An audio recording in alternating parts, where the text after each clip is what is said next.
Now it's time for Damn Okay, presented by Under Armour. Damn. I'm okay. Damn. I'm okay. Yeah, no, I mean, yes. I'm okay. The legal gambleizing. Oh, baby. I am Chris Simms. I'm okay. Damn. I'm okay. And it is a damn okay in our Sunday night football game for the Steelers' T.J. Watt. He's back. He's healthy. 7 tackles, 2 sacks, 3 passes defended, and the game-winning forced fumble on Geno Smith. It made Geno just lay on the ground with his hands over his helmet and his eyes in distress because T.J. Watt did it again, and he won the game for Pittsburgh late. No doubt about it. I mean, it just showed up right at the right times, right? I mean, yeah, the big sack, of course, and, of course, the strip sack in an overtime, phenomenal. Hey, he's being paid that money for a reason. I mean, he's that guy that makes those type of plays really almost weekly.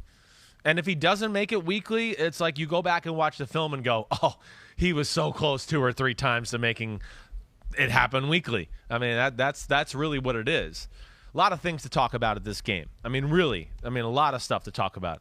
You know, first off, hey, we saw Pittsburgh's defense, how dominant it was in the first half. I do think the Seahawks were a little bit overly conservative. There's no doubt about that. I think the Seahawks took the approach of, hey, offense, we're not going to screw the game up. We think our defense can maybe cause Big Ben to create, a few turnovers and do that. They took that approach, I think, early on. But the Steelers' defense just overwhelmed the Seahawks in the first half. Then you talk about the offense in the first half. I thought Big Ben in the first half might have been one of his best halves of football the whole year. And what I mean by that, just clean. Like, he knew where he was going the ball. He made the right decisions. Seattle played a lot of crowding the line of scrimmage defensive alignments in the first half to where they were basically like, no, you're not going to run the ball and do what you did to Denver last week and then make life easy. We're going to see if Big Ben can handle some pressure and throw the ball the right way. And I thought Pittsburgh's attack off of that for what the defense was telling them to do, because, again, Seattle will bring some crazy blitzes. And the one thing we know about Big Ben right now is when he holds the ball and there's blitzes and he starts to think he's Big Ben from 10 years ago, and I tried to say this on Football Night in America last night, that's when it's strip sack fumble. Just like you saw on the fumble at the end of the game. When he starts pump faking and shit, it's almost like 9 out of 10 times things are going to go bad right now. And so they were smart, and I think just calling like, hey, let's get the ball out of his hands. Let's not let Big Ben hold the ball and maybe do something crazy that way. And I thought the first half was really, really well played. Second half was like flip of the coin. Total different story. Seattle started to play, wait, we don't think you can run the ball on us when we play pass defense. So they started to play more like base pass coverages. And Pittsburgh didn't show the ability to really be able to run the ball and move around just a normal front 7 or front 6 look, right? So that was one thing. And then, of course, what Seattle did run the ball in the second half. I mean, the first drive of the second half, what was it? 6 plays, 60 yards, and I think 5 of them were runs, if I'm right. And 5 of them, like, it's just, like, right up the middle. Like, just, here, we're going this way, and you're not going to be able to stop us. And I was shocked by that. So you think, with the adjustment that Seattle made on defense and then running the ball on offense, you think that if they play that game again, Seattle's like, why don't we just do that the whole game? I think they might give them some more guts to play a little bit of a different style, I think that they're, early on, they're trying to crowd the line of scrimmage. They like to, okay, we might blitz or we might drop out. Either way, but we're going to scare you out of the numbers game and the run game. But, yeah, I think there probably would be a little bit of a different approach. And what we saw in the second half is what scares me a little bit about Pittsburgh is not a lot of depth on their defense. And I think they got worn down a little bit. So now you run the ball on them, and I just want to get this right for context for everybody, okay? So I'm going to just look at this little play-by-play thing here where they get the ball. You're talking the first drive of the second half? The first drive of the second half. Okay. Here we go. It's Alex Collins, right tackle, 5 yards. Alex Collins, right guard, 11 yards. Alex Collins, right tackle, 21 yards. Geno Smith, short right to Metcalf for 9 yards. DJ Dallas, 5 yards up the middle, up the right guard. Alex Collins, right tackle, 7 yards. Then it's 7 more yards off the right guard. And then it's right up the middle for 5 yards with a penalty and unnecessary roughness. And then it's Alex Collins to off the right guard for no gain, and then it was Alex Collins up the middle for a 2-yard touchdown. That was more than 6 plays. It was. I don't know where I got 6 plays from. It was 10 plays, and 9 of them were runs. Wow. Yes. Yeah. So that just says it. Pittsburgh goes, I think 6 and out, basically. Or no, Pittsburgh went down and got the field goal. I'm wrong about that. Sorry. And then the next drive was Pittsburgh overcommitting to stopping the run, and they hit 3 play-action passes, basically, off of that, and got them in kind of a rhythm, and that game became a ball game from that point on. It's one of those games where Pittsburgh won, and they were really hammering the ball out of the hands of the. I mean, give them credit for that. Yeah, that's obviously something they've coached. No doubt. TJ Watt did it, which won them the game, but they had one at the end of regulation. Had 2 on in the last 2 plays. They DJ did. Dallas, then DK Metcalf. I know, they were doing that a ton. Right. But I don't know how much we really did learn about the Steelers after this game. They're 3-3 now. They beat a Seattle team without Russell Wilson.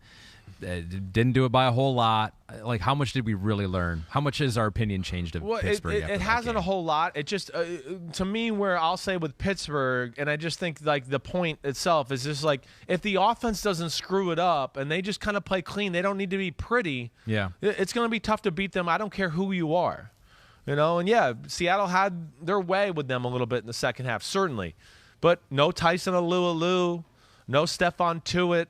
He wasn't in the lineup.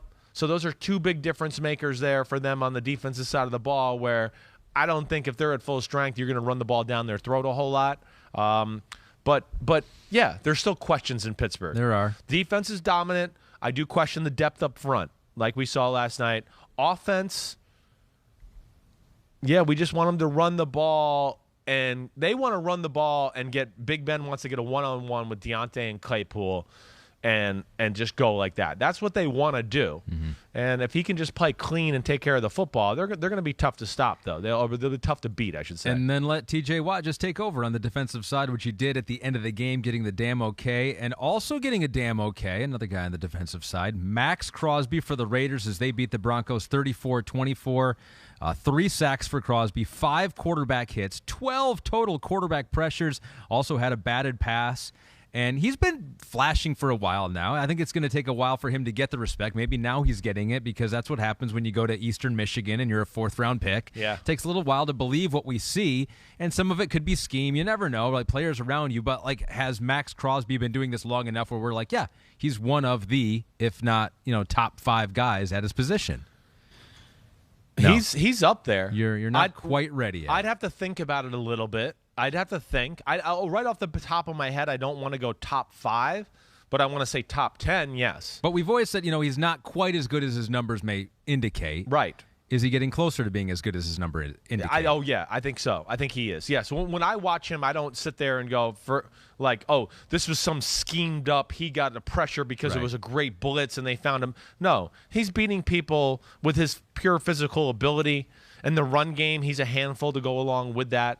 So, yeah, and listen, they're a well-coached defense, and he's playing a position where, hey, it's a perfect scheme for him. They don't make him think about a whole lot. They go get out wide and just meet the quarterback 7 yards in the backfield. Take that angle, go there like a bat out of hell, and then, of course, he tries to read the run off of that. But, yes, definitely one of the better defensive linemen in all football. I got no problem with saying that. Tripod 2X says Mad Max Crosby for his damn okay, and that Raiders defense slapping Teddy Bridgewater around, who had 4 turnovers in the game, unlike Teddy.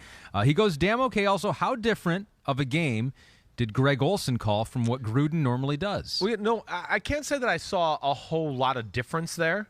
I still think I saw Gruden's imprint in his offense. Olsen's offense is Gruden's offense. What I did wonder was just, hey, would they miss a little bit of a creative element? Because Gruden is creative. He's the mad scientist. He'll come up with some stuff where you go, wow, that's a cool play. I like what they did. Mm-hmm. But there was no slippage with the offense from the get-go, really. I mean, that was one of the first things I wrote down as I was sitting there watching the game. I went, Raiders offense doing really well, not missing Gruden. I mean, so there was that. I think that was impressive. Listen, they had answers, and they always do, for everything Denver threw at them all day. Denver got impatient, and now they start to blitz. Okay, we got lots of answers to beat the blitz. And then, the Henry Ruggs post over the top. I think both were against blitz looks from the Denver defense. But really big win for them in an adversity-filled week. And was happy for Rich Bisaccia and the rest of the crew there, definitely. And Josh Jacobs looked like he's close to 100%. So Raiders aren't out of this thing yet. Yeah, and there were a lot of big plays on the offensive side. Once again, lot. It was like we criticized Derek Carr, you did specifically, on some checkdowns in the past, and that's some of that is Gruden's offense, short passing game. Right. But first drive going deep on the touchdown, 3 huge plays in the final minute before halftime, and then a long screen to Jacobs. Right. The beautiful pass to Kenyon Drake to make it 17-7. Ryan Edwards won mid-fourth quarter where they just threw it up down in the middle of the field. Right. So there were a lot, and Ruggs in the middle of the field too. So there's a lot of big play potential on this Raiders offensive side. But if the defense can play as well as they did last game and force the turnovers, they're going to be in the mix at the end of the season. We think the Bengals might be in the mix too. Yeah. No doubt. Defeating the Lions 34-11. And it kind of another guy, kind of like Max Crosby, where you're like, all right, his numbers are really good. How good is he really? I think we said the same thing about Trey Hendrickson last year with New Orleans, right? When he was with New Orleans. Right. He gets our damn okay for this one. A sack, 2 quarterback hits, 5 total quarterback pressures, and 2 tackles in a dominant win for Cincinnati. Yeah, dominant. I mean, it really was. It was the first game all year where you went, Detroit's got no chance. Every other game we've kind of been like, oh, they're hanging with them. Ball bounces here, they make a play here, they might be able to win this football game. That was not going to happen in this one. Again, it's Cincinnati's a big play offense, really, for the most part. They rely on the big plays, as we saw again yesterday. I mean, it was the same thing the week before. There was no drives against the Packers. It was like 3 big plays that gave them 3 touchdowns to give them 21 points. And, between – you got a linebacker one-on-one with Chris Evans outside. Okay, we're going to throw a go route. He's just going to be faster than your 245-pound linebacker. They look for that type of, mismatches, and then you get Joe Mixon on a 4th and short, wide open in the flat, and now he's running down the sidelines. Like, Cincinnati's not going anywhere, anybody. Just stop. This is I said this on Peacock last night with our, get used to this. They're not, going to fall off, and we're going to be sitting here going, they're 4-10. They've lost 8 in a row. No. Offensive line is solid enough. And then with the weapons and the way Burrow plays the game, and the defensive line's got 2 big D tackles in the middle, like you're talking about with Hendrickson. He's always got a few plays every game where he's around the quarterback, harassing the quarterback. And then you've heard me talk about their secondary.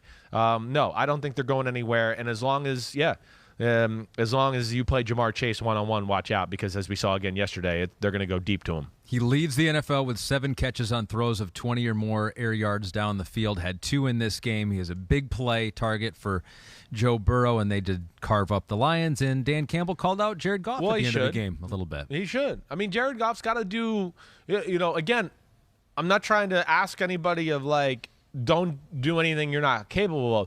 But see, this is when you're making $34 million a year, the team expects you to make a play every now and then. You got to get us out of a bad moment. It's 3rd down, make a play, make a great throw. It's just never that. It's like, I used to call it silver platter throws with McVay. What everybody, Jared Goff's really good. And I want to be like, the guy was open by 50 yards, and my 10-year-old could have thrown that ball in there. So there's being a great quarterback in football is like what we saw from Joe Burrow or other quarterbacks yesterday. Oh, it's a tight coverage, or it's a deep pass, it's one-on-one, boom, it's on the money. You only get so many of those opportunities, and Goff just doesn't come through with those nearly enough. It's always system-related for the most part, and that's what's frustrating. I think that's what Dan Campbell's talking about. Are you ever going to make a play that sparks us, gets us going? Hey, we're down 10-0 or 17-0. It's time for somebody to do something off schedule, make a play, and that's where he doesn't deliver that way, and that's where I'm sure they're frustrated by that. Hi, I'm Mike Tirico, and thanks for watching. Make sure to hit subscribe for the latest news and highlights from NBC Sports.